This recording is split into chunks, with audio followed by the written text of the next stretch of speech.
Hi అండి. అందరికీ నమస్కారం. ఈ వీడియో చూసే ముందు ఓం నమః శివాయ అని కామెంట్ చేసి, అలాగే మన ఛానల్ని సబ్స్క్రైబ్ చేసుకోండి. సూర్యుడు ధనుస్సు రాశిలోకి ప్రవేశించినప్పుడు ధనుర్మాసం ప్రారంభమవుతుంది. సూర్యుడు మకర రాశిలోకి ప్రవేశించడంతో ధనుర్మాసం ముగుస్తుంది. ఈ ఏడాది ధనుర్మాసం ఎప్పుడు వచ్చింది? ధనుర్మాసం తేదీలతో పాటుగా ఆ సమయంలో ఏం చేస్తే మంచిదో తెలుసుకుందాం. ధనుర్మాసం చాలా విశిష్టమైనది. సంక్రాంతి రావడానికి ఒక నెల ముందు ధనుర్మాసం మొదలవుతుంది. సూర్యుడు ధనుసు రాశిలోకి ప్రవేశించినప్పుడు ధనుర్మాసం ప్రారంభమవుతుంది. సూర్యుడు మకర రాశిలోకి ప్రవేశించడంతో ధనుర్మాసం ముగుస్తుంది. ఈ ఏడాది ధనుర్మాసం ఎప్పుడు వచ్చింది? ధనుర్మాసం తేదీలతో పాటుగా ఆ సమయంలో ఏం చేస్తే మంచిదో తెలుసుకుందాం. ధనుర్మాసం ఈసారి డిసెంబర్ 16 మంగళవారం నుంచి మొదలవుతుంది. 2026 జనవరి 14 అంటే భోగి రోజుతో ధనుర్మాసం పూర్తవుతుంది.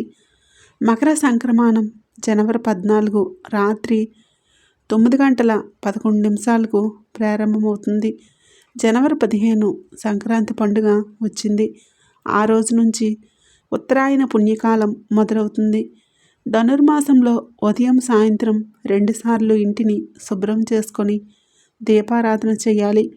మహాలక్ష్మి కటాక్షం కలగాలంటే తప్పకుండా దీనిని పాటించాలి. అలాగే ధనుర్మాసంలో విష్ణువును ఆరాధిస్తే సకల శుభాలు కలుగుతాయి. విష్ణు పూజకు ఈ నెల ఎంతో విశిష్టమైనది. తిరుమలలో ధనుర్మాసం నెల రోజులు సుప్రభాతానికి బదులుగా తిరుప్పావై గానం చేస్తారు. విష్ణు ఆలయాల్లో ఉదయాన్నే అర్చనలు చేసి నివేదనలు సమర్పిస్తారు. వాటిని పిల్లలకు పంచిపెడుతూ ఉంటారు. దీనినే బాలభోగం అంటారు. ధనుర్మాసంలో స్నానం, దానం, వ్రతం, హోమాలకు ఎంతో ప్రత్యేకత ఉంటుంది. వీటిని ఆచరించిన వారికి ఎంతో శుభం కలుగుతుంది. ఈ నెల రోజులు దరిద్రాన్ని తొలగించుకోవాలంటే ధనుర్మాసంలో ఉదయం సాయంత్రం దీపారాధన చేయాలి. అలా చేయటం వలన లక్ష్మీదేవి అనుగ్రహం కలిగి సకల దరిద్రాలు తొలగిపోతాయి. తప్పకుండా గురువారం, శుక్రవారం శ్రీ మహావిష్ణువుని, లక్ష్మీదేవిని ఆరాధిస్తే మంచిది. ధనుర్మాసం నెల రోజులు ప్రతి ఒక్కరూ ఇంటి ముందు తెల్లవారుజామునే ముగ్గులు వేస్తారు. గొబ్బెమ్మలు, గుమ్మడి పువ్వులతో అలంకరిస్తారు. మహాలక్ష్మి రూపంలో ఉన్న గొబ్బెమ్మల్ని ఆరాధిస్తే శుభం కలుగుతుందని నమ్ముతారు. గోదా కళ్యాణం అనేది వైష్ణవ దేవాలయాల్లో ధనుర్మాసంలో నిర్వహించబడుతుంది. ధనుర్మాసం చివరి రోజున గోదాదేవి, రంగనాథ స్వామివారి వివాహాన్ని జరుపుతారు. విష్ణు ఆజ్ఞ మేరకు లక్ష్మీదేవి భూలోకంలో గోదాదేవిగా అవతరించారని అంటారు. ధనుర్మాస వ్రతాన్ని ఆచరించినట్లయితే గోదాదేవి, కృష్ణుడు లేదా రంగనాథ స్వామిని పూజించాలి. అలాగే ఎంతో పవిత్రమైన ధనుర్మాసంలో ఎవరు ఎంత అడిగినా ఈ 2 వస్తువులు ఇవ్వకండి, కష్టాలు వస్తాయి. లక్ష్మీదేవి అనుగ్రహం తగ్గిపోతుంది. అడుగు తినే స్టేజ్కి వెళ్ళిపోతారని శాస్త్రాలు చెప్తూ ఉన్నాయి. మన హిందూ ధర్మంలో అత్యంత పవిత్రమైన మాసం, భక్తికి ముక్తికి మార్గం చూపించే మాసం ఏదైనా ఉంది అంటే అది ధనుర్మాసం మాత్రమే. ఈ మాసం సాక్షాత్తు శ్రీ మహావిష్ణువుకు అత్యంత ప్రీతికరమైనది. గోదాదేవి శ్రీరంగనాయకుడిని పెళ్లాడటం కోసం భక్తి శ్రద్ధలతో నోము నోచిన పవిత్రమైన కాలం ఇది. అందుకే ఈ నెల రోజులు మనం చాలా నిష్టగా ఉంటాం. ఉదయాన్నే లేచి చలిని కూడా లెక్క చేయకుండా చన్నీటి స్నానాలు ఆచరించి ఇంటి ముందు రంగురంగుల ముగ్గులు వేసి ఆ ముగ్గుల మధ్యలో గొబ్బెమ్మలు పెట్టి ఆండాళ్ళ తల్లిని, శ్రీకృష్ణుని పూజిస్తూ ఉంటాం. ఎంత భక్తిగా, ఎంత శ్రద్ధగా పూజలు చేసే మనకు తెలియకుండానే చేసే కొన్ని చిన్న చిన్న పొరపాట్ల వలన ఆ పుణ్యఫలం మొత్తాన్ని పోగొట్టుకుంటూ ఉన్నాం. మనం చేసే పూజలు దేవుడికి ఎంత ప్రీతిని కలిగిస్తాయో, మనం పాటించాల్సిన కొన్ని నియమాలు లక్ష్మీదేవి మన ఇంట్లో స్థిరంగా ఉండటానికి అంతే దోహదపడుతూ ఉంటాయి. అయితే చాలామంది ఆడవాళ్ళు మంచితనం పేరుతో లేదా మొహమాటం కొద్దో లేదా పక్కింటి వాళ్ళు అడిగారు కదా ఇవ్వకపోతే బాగోదేమో అన్న సంకోచంతోనో కొన్ని వస్తువులను ఇతరులకు చేతి బదులుగానో అరువుగానో లేదా దానంగానో ఇస్తూ ఉంటారు. కానీ శాస్త్రం ఏం చెప్తుందంటే మిగిలిన రోజుల్లో మీరు దాన ధర్మాలు చేసినా పర్వాలేదు, కానీ ఈ విశేషమైన ధనుర్మాసంలో మాత్రం పొరపాటును కూడా కొన్ని వస్తువులను మీ ఇంటి గడప దాటించకూడదు. అలా చేస్తే మీ ఇంట్లో ఉన్న లక్ష్మీదేవిని మీ చేతులారా మీరే వాళ్ళ ఇంటికి పంపించినట్లవుతుంది. ముఖ్యంగా ఈ ధనుర్మాసంలో ఎవరైనా వచ్చి ఎంత బతిమలాడినా ఎంత అత్యవసరమని అడిగినా సరే మీరు ఇవ్వకూడని వస్తువులు కొన్ని ఉన్నాయి. వీటిని కనుక మీరు ఇతరులకు ఇస్తే మీ ఇంట్లో ఆర్థిక సమస్యలు మొదలవుతూ ఉంటాయి. ఐశ్వర్యం హరించుకుపోతుంది. అప్పులు చేయాల్సిన దుస్థితి వస్తుంది. చివరికి ఒకరి దగ్గర చేయి చాచి అడుక్కునే స్థాయికి వెళ్ళాల్సి వస్తుందని పండితులు హెచ్చరిస్తూ ఉన్నారు. మరి ఆ వస్తువులు ఏంటి, ఎందుకు ఇవ్వకూడదు అనే విషయాలను ఇప్పుడు మనం వివరంగా ఈ వీడియోలో తెలుసుకుందాం. అలాగే ధనుర్మాసంలో ఏ ప్రసాదం మర్చిపోకుండా పెట్టాలి అనే విషయాన్ని కూడా తెలుసుకుందాం. ఫ్రెండ్స్, ఈ వీడియో మీకు కంటపడింది అంటే లక్ష్మీదేవి యొక్క అనుగ్రహం అనేది మీ అందు ఉంది కాబట్టే ఈ వీడియో మీ కంటపడింది అని చెప్పి భావించి వీడియోని ఎక్కడా స్కిప్ చేయకుండా చివరి వరకు చూసే ప్రయత్నం అయితే చేయండి. అప్పుడే మీకు పూర్తి వివరాలు అనేవి తెలుస్తాయి. ఇక ఆలస్యం చేయకుండా వీడియోలోకి అయితే వెళ్ళిపోదాం. వీడియోలోకి వెళ్ళే ముందు ఓం శ్రీ మహాలక్ష్మీదేవి అయి నమః అని ఒక చిన్న కామెంట్ చేయండి. అలాగే ఈ వీడియోకి ఒక లైక్ కొట్టడం మర్చిపోవద్దు. మన పెద్దలు ఎన్నో ఆచారాలను సాంప్రదాయాలను మనకు అందించారు. వాటి వెనుక ఎంతో శాస్త్రీయత, ఎంతో ఆధ్యాత్మిక రహస్యం దాగి ఉంటాయి. ధనుర్మాసంలో దాన ధర్మాలకు విశేషమైన ప్రాధాన్యత ఉంటుంది. ఈ మాసంలో అన్నదానం, వస్త్రదానం వంటివి చేయటం వలన అష్టైశ్వర్యాలు కలుగుతాయని శాస్త్రాలు చెప్తూ ఉన్నాయి. అయితే దానం చేయడానికి కూడా కొన్ని నియమాలు ఉన్నాయి. ఏది పడితే అది, ఎప్పుడు పడితే అప్పుడు దానం చేయకూడదు.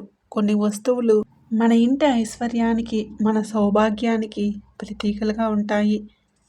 అటువంటి వస్తువులను మనం చేతులారా ఇతరులకు ఇస్తే మన ఇంటికి రావాల్సిన లక్ష్మీదేవిని మనమే వద్దని చెప్పినట్లవుతుంది. ఈ నియమం అన్ని రోజుల్లో పాటించవలసిందే.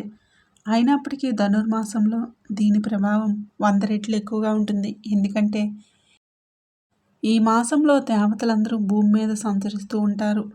ఈ పవిత్ర మాసంలో మనం తెలిసి కానీ తెలియక కానీ చేసే కొన్ని పొరపాట్ల వలన, కొన్ని అనాలోచిత పనుల వలన మనం చేసిన పుణ్యమంతా నశించిపోవటం మాట అటుంచితే తీవ్రమైన కష్ట నష్టాలను, దారిద్ర్యాన్ని మన చేతులారా మనం కొని తెచ్చుకున్న వాళ్ళం అవుతాము. మన ఇంటి ఐశ్వర్యాన్ని, మన సౌభాగ్యాన్ని, మన ఆనందాన్ని మనమే చేతులారా నాశనం చేసుకున్నట్లవుతుంది. ముఖ్యంగా ఇంటికి దీపం ఇల్లాలంటారు. ఒక ఇంటిని ఉన్నత తీర్చిదిద్దాలన్నా, అదే ఇంటిని పాతాళానికి తొక్కేయాలన్నా ఆ ఇంటి ఆడవారి చేతుల్లోనే ఉంటుంది. అందుకే ఆమెను గృహలక్ష్మి అన్నారు. ఆ ఇంటిని చక్కదిద్దే బాధ్యత, ఆ ఇంటి సిరి సంపదలను కాపాడే బాధ్యత, ఆ ఇంటి గౌరవ మర్యాదలను నిమడింపచేసే బాధ్యత ఎక్కువగా ఆడవారిపైనే ఉంటుంది. కాబట్టి ఈ అత్యంత పవిత్రమైన ధనుర్మాసంలో ఆడవారు కొన్ని విషయాలలో అత్యంత జాగ్రత్తగా, అత్యంత జాగరూకతతో వ్యవహరించాలి. శాస్త్రం కొన్ని వస్తువులను మన ఇంటి ఐశ్వర్యానికి, సౌభాగ్యానికి ప్రతీకలుగా చెప్తుంది. అటువంటి వస్తువులను ఈ మాసంలో ఇతరులకు అప్పుగా కానీ, దానంగా కానీ, కనీసం చేతి బదులుగా కానీ ఇవ్వకూడదు. ఒకవేళ పొరపాటున ఈ నియమాన్ని అతిక్రమిస్తే సాక్షాత్తు ఆ శ్రీ మహాలక్ష్మీదేవి ఆ ఇంటిపై అలిగి శాశ్వతంగా ఆ గృహాన్ని విడిచి వెళ్ళిపోతుంది. ఆ ఇల్లు ధనధాన్యాలను కోల్పోయి కళావిహీనమై దారిద్ర్యంతో నిండిపోతుంది. చివరికి ఆ కుటుంబ సభ్యులు అడుగు తినే దీనస్థితికి చేరుకుంటారు. ఇది అతిశయోక్తి కాదు, అక్షర సత్యం. అందుకే ఈ పవిత్రమైన ధనుర్మాసంలో ఏ వస్తువులను ఇతరులకు ఇవ్వకూడదు. వాటిని ఇస్తే ఎటువంటి దారుణమైన పరిణామాలు సంభవిస్తాయో ప్రతి ఒక్కరూ, ముఖ్యంగా ఆడవారు తప్పనిసరిగా తెలుసుకోవాలి. ధనుర్మాసంలో ఎవరికి ఇవ్వకూడని మొదటి వస్తువు ఉప్పు. అవునండి, ఉప్పు సాక్షాత్తు లక్ష్మీ స్వరూపం అని అందరికీ తెలుసు. సముద్ర మథనంలో లక్ష్మీదేవితో పాటే ఉప్పు కూడా పుట్టింది. అందుకే ఉప్పును మనము శ్రీ మహాలక్ష్మిగా భావిస్తూ ఉంటాము.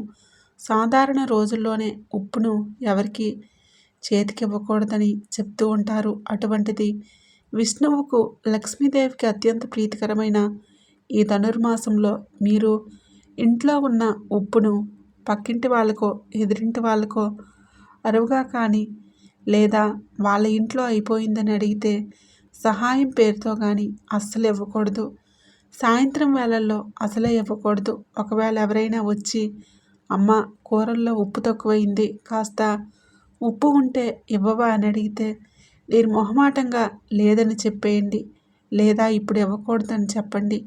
అంతేగాని అయ్యో పాపం కదా అని మీ డబ్బాలో ఉన్న ఉప్పుని తీసి వారి చేతిలో పోసారంటే ఆ క్షణమే మీ ఇంట్లో ఉన్న సిరి సంపదలు వారి ఇంటికి తరలిపోతాయి.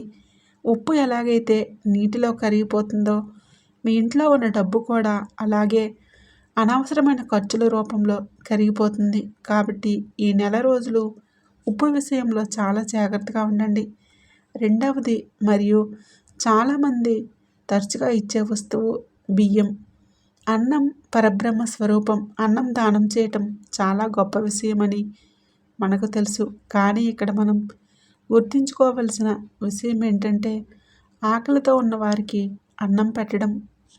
ఇలా అన్నం పెట్టడం వేరు. మన ఇంట్లో వాడుకునే బియ్యం డబ్బాల నుంచి బియ్యాన్ని తీసి పక్కింటి వారికి అరువుగా ఇవ్వటం వేరు. ధనుర్మాసంలో ధాన్యం లక్ష్మీదేవిగా మారుతాయి కనుక ఈ మాసంలో మన ఇంటి అవసరాలకు తెచ్చుకున్న బియ్యాన్ని సాయంత్రం పూట కానీ, లేదా రాత్రిపూట కానీ ఇతరులకు ఇవ్వకూడదు. ముఖ్యంగా సంధ్యా సమయం దాటాక బియ్యం ఎవరికైనా ఇస్తే ఆ ఇంటి యజమాని ఆయుస్సు తగ్గుతుందని, ఆ ఇంట్లో దరిద్రం తాండవిస్తుందని ఒక నమ్మకం. ఒకవేళ ఎవరైనా పేదవారు ఆకలి అని వస్తే వారికి కడుపు నిండా అన్నం పెట్టండి. కానీ మా ఇంట్లో బియ్యం అయిపోయాయి, రేపు తెచ్చేస్తాం, ఇప్పుడు ఒక 2 గ్లాసులు బియ్యం ఇవ్వండి అని ఎవరైనా అడిగితే మాత్రం పొరపాటును కూడా ఇవ్వకండి. మీ ఇంట్లో ఉన్న లక్ష్మీదేవిని మీరు బయటికి పంపించకూడదు. కావాలంటే బియ్యం బదులు వండిన అన్నం ఇవ్వండి. అంతేగాని ఈ మాసంలో బియ్యం అరువుగా ఇవ్వటం మంచిది కాదు. ఎందుకంటే బియ్యం ఇవ్వటం వలన మీ జాతకంలో శుక్రబలం తగ్గిపోయి ఆర్థిక ఇబ్బందులు తలెత్తే అవకాశం ఉంటుంది. ఇక మూడవ వస్తువు నూనె శనిదేవుడికి ఇష్టమైన వస్తువు మరియు శని ప్రభావం ఉన్న వస్తువు. ధనుర్మాసంలో మనం నిత్యం దీపారాధన చేస్తాం. దీపం లక్ష్మీ స్వరూపం. అయితే అందులో పోసే నూనె మన కష్టాలను పోగొట్టే సాధనం. ఈ సమయంలో మీరు మీ ఇంట్లో ఉన్న నూనెను ఎవరికైనా అరువుగా ఇస్తే వారి కష్టాలను, వారి శని ప్రభావాన్ని మీరు కొని తెచ్చుకున్నట్లే. ఇలా తెచ్చుకుంటే అవుతుంది.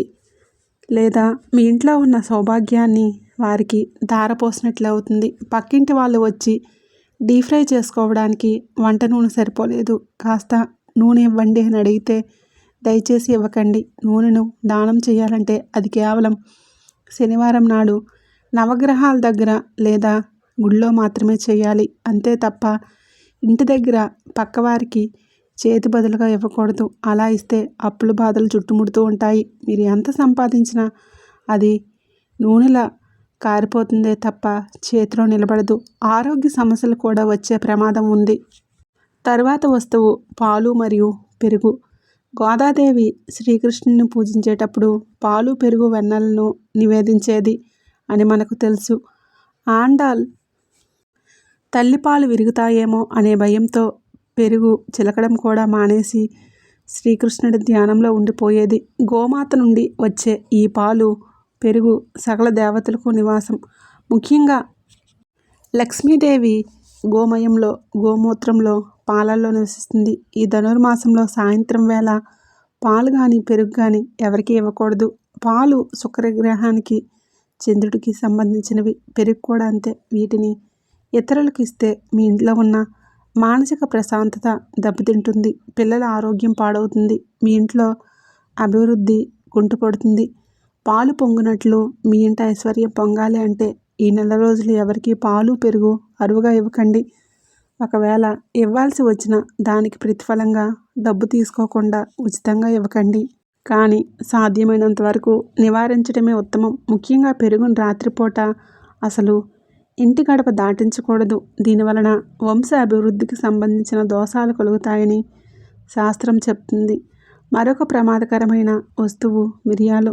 సాధారణంగా మనం వంటల్లో ఘాటు కోసం మిరియాలు వాడుతూ ఉంటాము. కానీ జ్యోతిష శాస్త్రం ప్రకారం మిరియాలు రవిగ్రహానికి, కుజగ్రహానికి సంబంధించినవి. అలాగే ఇవి ఉగ్రమైన శక్తిని కలిగి ఉంటాయి. ధనుర్మాసంలో వాతావరణం చాలా చల్లగా ఉంటుంది.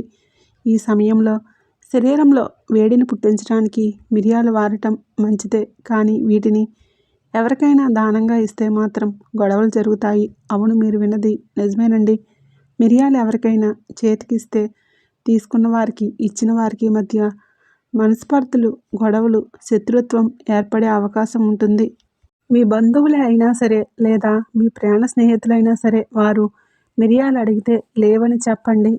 లేదంటే ఆ మిరియాలు ఘాటులాగే మీ బంధంలో కూడా ఘాటు పెరిగి అనవసరమైన తగాదాలు వచ్చి మానసిక ప్రశాంతతను కోల్పోతారు. ఇంట్లో కలహాలు పెరగడానికి కూడా ఇది ఒక కారణమవుతుంది.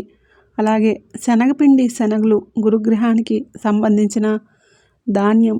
గురుగ్రహానికి విద్యకు, సంతానానికి కారకుడు. ధనుర్మాసం అంటేనే ఆధ్యాత్మిక చింతన పెంచే మాసం. ఈ మాసంలో గురుబలం మనకు చాలా అవసరం. అటువంటి సమయంలో మీరు శనగపిండిని ఎవరికైనా ఇస్తే మీ గురుబలం తగ్గిపోతుంది. మీ ఇంట్లో శుభకార్యాలు జరగటం ఆలస్యమవుతుంది. డబ్బుకు సంబంధించిన విషయాలలో మోసపోయే అవకాశం ఉంటుంది. లేదా మీరు ఎవరికైనా డబ్బు అప్పుగా ఇస్తే అది తిరిగి రాకపోవచ్చు. పిల్లల చదువు మీద కూడా ఇది ప్రభావం చూపుతుంది. కాబట్టి బజ్జీలు వేసుకోవడానికో, పకోడీలు వేసుకోవడానికో పక్కింటి వాళ్ళు శనగపిండి అడిగితే నిర్మోహమాటంగా తిరస్కరించండి. మీ ఐశ్వర్యాన్ని కాపాడుకోండి. దీంతోపాటు కర్పూరాన్ని కూడా ఈ నెలలో ఎవరికి ఇవ్వకూడదు. కర్పూరం ఇంటికి, దేవుడికి వెలుగునిస్తుంది. హారతి ఇచ్చేటప్పుడు కర్పూరం వెలిగిస్తే మన కష్టాలన్నీ మంచులా కరిగిపోతాయని నమ్ముతూ ఉంటాం. కర్పూరం సాక్షాత్తు శుక్రుడికి ప్రతీక. మన ఇంట్లో నిత్యం వెలిగించే కర్పూర హారతి మన వంశానికి తేజస్సునిస్తుంది. అటువంటి కర్పూరాన్ని మీరు వేరే వారికి ఇస్తే మీ ఇంట్లో ఉండాల్సిన తేజస్సు, మీ ఇంట్లో ఉండాల్సిన పాజిటివ్ ఎనర్జీ వారికి ఇచ్చినట్లే. మా ఇంట్లో కర్పూరం అయిపోయింది, హారతి ఇవ్వాలి, ఒక బిళ్ళ ఉంటే ఇవ్వండి అని ఎవరైనా అడిగితే దేవుడి కార్యం కదా అని ఇచ్చేయకండి. అలా ఇవ్వటం వలన మీ ఇంట్లో కరిష్టం కలుగుతుంది. మీ ఇంట్లో జరగాల్సిన మంచి పనులు ఆగిపోతూ ఉంటాయి. ఇక చివరి వస్తువు ఏంటంటే గుడ్లు. ధనుర్మాసం పరమ పవిత్రమైన మాసం కాబట్టి చాలామంది ఈ నెల రోజులు మాంసాహారం ముట్టుకోరు. కానీ కొంతమంది గుడ్లు తింటూ ఉంటారు లేదా వండుకుంటూ ఉంటారు. అది వారి వారి అయిష్టాలను బట్టి ఉంటుంది. మీరు గుడ్లు వండుకొని తిన్నా పర్వాలేదు. కానీ ఎట్టి పరిస్థితుల్లోనూ కూడా ఈ నెలలో గుడ్లను ఎవరికి అరువుగా ఇవ్వకూడదు, దానంగా కూడా ఇవ్వకూడదు. మీరు ఇలాంటి వస్తువులను చేతులు మార్చడం వలన ఆ ఇంట్లో నెగిటివ్ ఎనర్జీ పెరుగుతుంది. ఇది దరిద్రానికి హేతు అవుతుంది. ఆర్థికంగా మీరు ఎంత ఎత్తుకు ఎదిగినా ఒక్కసారిగా కిందికి పడిపోయే ప్రమాదం ఉంది. ఉప్పు, బియ్యం, నూనె, పాలు, పెరుగు, మిరియాలు, శనగపిండి, కర్పూరం, గుడ్లు ఈ 8 వస్తువులను కూడా ఈ ధనుర్మాసంలో ఎవరికి దానంగా కానీ, అప్పుగా కానీ, చేతి బదులుగా కానీ ఇవ్వకూడదు. ఈ వస్తువులన్నింటినీ ఎందుకు ఇవ్వకూడదు అని ఇంతలా నొక్కి చెప్తున్నాము అంటే ధనుర్మాసంలో సూర్యుడు ధనుసు రాశిలో ఉంటాడు. ఇది దేవతలకు బ్రహ్మ ముహూర్త కాలం. ఈ సమయంలో మనం చేసే ప్రతి పనికి 1000 రెట్ల ఫలితం ఉంటుంది. మంచి పని చేస్తే మంచి ఫలితం, తెలియక తప్పు చేస్తే చెడు ఫలితం కూడా అలాగే ఉంటుంది. మనం కష్టపడి సంపాదించుకున్న డబ్బు, దాచుకున్న ఐశ్వర్యం మన ఇంట్లోనే ఉండాలంటే ఈ జాగ్రత్తలు తప్పనిసరి. అయ్యో పక్కింటి వాళ్ళు ఏమనుకుంటారో అనే మొహమాటం కొద్దీ మీరు లక్ష్మీదేవిని బయటికి పంపిస్తే రేపు పొద్దున్న మీకు కష్టం వస్తే ఆ పక్కింటి వాళ్ళు వచ్చి మిమ్మల్ని ఆదుకోరు. పైగా మీ జాతకం బాగలేనప్పుడు, మీ గ్రహస్థితి అనుకూలించినప్పుడు ఇలాంటి చిన్న చిన్న తప్పులే పెద్ద దోషాలుగా మారి మిమ్మల్ని కుదిపేస్తూ ఉంటాయి. అప్పులు పాలవటం అంటే మామూలు విషయం కాదు. ఒకసారి అప్పుల ఊబిలో కూరుకుపోతే అందులో నుంచి బయటపడటం చాలా కష్టం. మనం చూస్తూనే ఉంటాం. ఎంతో వైభవంగా బ్రతికిన కుటుంబాలు అకస్మాత్తుగా రోడ్డున పడిపోతూ ఉంటాయి. దానికి కారణం వారి జాతక దోషాలే కావచ్చు. కానీ ఇలాంటి చిన్న చిన్న అజాగ్రత్తలు కూడా దానికి ఆజ్యం పోస్తాయి. లక్ష్మీ కటాక్షం కావాలని మనం గుళ్ళు గోపురాలు తిరుగుతాము, నోములు నోస్తాము, పూజలు చేస్తాము. కానీ ఇంటికి వచ్చిన లక్ష్మిని నిలుపుకోవడం రాకపోతే ఎంత చేసినా వృధానే కదండి అని మన పెద్దలు ఊరికే ఏదీ చెప్పలేదు. ఇంటి గుట్టు లంకకు చేటు అన్నారు. అలాగే మన ఇంట్లో వస్తువులు మన ఇంట్లోనే ఉండాలి. ముఖ్యంగా వంటగది అనేది లక్ష్మీదేవికి నిలయం. అక్కడే ఉండే ఉప్పు, పప్పు, నూనె, బియ్యం వంటివి ఆ ఇంటి ఐశ్వర్యానికి సంకేతాలు. ఇవి ఎప్పుడూ నిండుగా ఉండాలి. అంతే తప్ప ఇతరుల ఇంట్లోకి తరలిపోకూడదు. ఆడవాళ్ళ చేతుల్లోనే ఇంటి అదృష్టం ఉంటుంది. అందుకే మిమ్మల్ని గృహలక్ష్మి అంటారు. మీరు మీ ఇంటిని కాపాడుకోవాలి. ఎవరైనా ఏమైనా అనుకున్నా సరే ఈ ఒక్క నెల రోజులు కాస్త కఠినంగా ఉండండి. ధనుర్మాసం కదండి, ఈ నెలలో మేము ఈ వస్తువులు ఇవ్వము, మా ఇంటి నియమం అది అని సున్నితంగా చెప్పండి. అలా చెప్పడం వలన అవతల వాళ్ళు ఒక నిమిషం బాధపడవచ్చేమో, కానీ మీ ఇల్లు మాత్రం సురక్షితంగా ఉంటుంది. మీ భర్త కష్టార్జితం వృధా కాదు. మీ పిల్లల భవిష్యత్తు బాగుంటుంది. అప్పులు చేసే పరిస్థితి, ఒకరి దగ్గర చేయి చాచి అడుక్కునే దుస్థితి మీకు రాకూడదు అంటే లక్ష్మీదేవి మీ ఇంట్లో స్థిర నివాసం ఏర్పరచుకోవాలంటే ఈ జాగ్రత్తలు తప్పకుండా పాటించండి. గుర్తుంచుకోండి, మనం చేసే దానం సత్పాత్ర దానం అయి ఉండాలి. పేదవారికి, ఆకలితో ఉన్నవారికి అన్నం పెట్టండి, వస్త్రాలు ఇవ్వండి, తప్పులేదు. కానీ ఇంటి అవసరాలకు వాడుకునే వస్తువులను మాత్రం అరువుగా బదులుగా పక్కవారికి ఇవ్వకండి. ముఖ్యంగా ఈ ధనుర్మాసంలో ఈ నియమాలను త్రికరణ శుద్ధిగా పాటించండి. ఎలాంటి కష్టాలు లేకుండా ఆనందంగా జీవించండి. ఈ మాసంలో ఎలాంటి ప్రసాదాలు స్వామివారికి సమర్పించాలి, ఎలాంటి నైవేద్యాలు పెడితే ఇంట్లో శుభం జరుగుతుంది అనే విషయాలను ఇప్పుడు మనం ఈ వీడియోలో వివరంగా తెలుసుకుందాం. కార్తీక మాసం, మాఘమాసం, శ్రావణ మాసం ఇలా ఈ నెలలకు మాత్రమే ఎక్కువ ప్రాధాన్యత ఉన్నదని చాలామంది భావిస్తారు. కానీ ధనుర్మాసం కూడా చాలా ఆధ్యాత్మిక ప్రయోజనాలు కలిగిన నెల అని చాలామందికి తెలియదు. ఈ నెలకు కూడా చాలా ప్రత్యేకత ఉంది. ధనుర్మాసం అంతా ఉదయం సాయంత్రం ఇల్లు శుభ్రం చేసి దీపారాధన చేయటం వలన మహాలక్ష్మి కరుణా కటాక్షాలు సిద్ధిస్తాయి. ధనుర్మాసం విష్ణువుకు చాలా ప్రత్యేకమైనది. ఈ ధనుర్మాసంలో ఉభయ సంధ్యల్లో ఇల్లు శుభ్రం చేసి దీపారాధన చేయటం వలన శ్రీ మహాలక్ష్మీదేవి అనుగ్రహం లభిస్తుంది. ఈ మాసంలో విష్ణువును మధుసూదనుడు అనే పేరుతో పూజించి మొదటి 15 రోజులు చక్కెర పొంగలి లేదా పులగం స్వామివారికి నైవేద్యంగా సమర్పించాలి. తర్వాత 15 రోజులు దద్దోజనం అర్పించాలి. ఇవే ఎందుకు నైవేద్యాలుగా పెట్టాలి అనే విషయం చాలామందికి తెలియదు. సాక్షాత్తు శ్రీ మహావిష్ణువు రూపమైన జగన్నాథుడికి వెలుగులను ప్రసాదించే సూర్యుడు మార్గశిరంలోనే ధనుసు రాశిలోకి ప్రవేశించి ధనుర్మాసంగా మలుస్తాడు. మార్గశిరం ధనుర్మాసం కలగలిసిన రోజుల్లో హేమంత కనిపిస్తుంది. అందరిలోనూ భక్తిభావాన్ని పెంపొందిస్తుంది. భగవానుడు ఒక రాశి నుంచి మరో రాశిలోకి ప్రవేశించినప్పుడు ప్రకృతి పులకింతకు గురైనట్లే మానవ శరీరం కూడా పలు మార్పులకు లోనవుతుంది. ఆ సమయంలో బలవర్ధకమైన ఆహారం తీసుకుంటే శారీరక వికాసం కలుగుతుందని వైద్య నిపుణులు చెప్తూ ఉన్నారు. అందుకే ధనుర్మాసంలో చేసే పూజలకు తగ్గట్లుగానే తులసి తీర్థం, చక్కెర పొంగలి లేదా కట్టె పొంగలి, దద్దోజనం వంటి పోషక విలువలు ఉండే ప్రసాదాలను ఆరగిస్తారు. ఈ ధనుర్మాసంలో అందిస్తున్న ప్రసాదాలు ఎన్నెన్నో పోషక విలువలతో ముడిపడి ఉండటం విశేషం. మొదటిగా తీర్థం ప్రసాదంగా మనం స్వామివారికి సమర్పించి స్వీకరించి వాటిలో ప్రతి పదార్థానికి చక్కటి ఔషధ గుణాలు ఉన్నాయి. ఆలయాల్లో దేవుణ్ణి దర్శించుకున్న తర్వాత అర్చకుడు ఇచ్చే తీర్థమే తులసి తీర్థం. దీనినే భక్తులు తొలి ప్రసాదంగా భావిస్తారు. తులసి పత్రాలు, కర్పూరం, యాలక బీజాలను కలిపి తీర్థంగా ఇస్తూ ఉంటారు. ఇది మానసిక ఉద్వేగాలను అదుపులో ఉంచుతుంది. దగ్గు, ఆస్తమా, చర్మ వ్యాధులు తీర్థ సేవనంతో నయమవుతాయి. కడుపులో క్రిముల నివారణ అవుతాయి. కడుపు ఉబ్బరం తగ్గుతుంది. ముక్కు దిబ్బడ నుంచి ఉపశమనం కలుగుతుంది. మానసిక వేదన నుంచి ఉపశమనం లభిస్తుంది. అలాగే గట్టి పొంగలి బియ్యం, అందులో సగభాగం పెసరపప్పు వేసి ఉడికించాలి. అందులో మిరియాల పొడి వేసి నేతితో పోపు పెట్టి పసుపు వేయాలి. దీన్నే కట్టి పొంగల్ అంటారు. దీన్ని ధనుర్మాసంలో విష్ణుమూర్తికి నివేదిస్తారు. ఆ సమయంలో చలి మంచు ఎక్కువగా ఉంటాయి. కట్టి పొంగల్ని తినటం వలన జీర్ణశక్తి మెరుగ్గా ఉంటుంది. కీళ్ళ జబ్బులు నివారణ అవుతాయి. దగ్గు, జలుబు రాకుండా చేస్తాయి. ఇంకొక ప్రసాదం దద్దోజనం.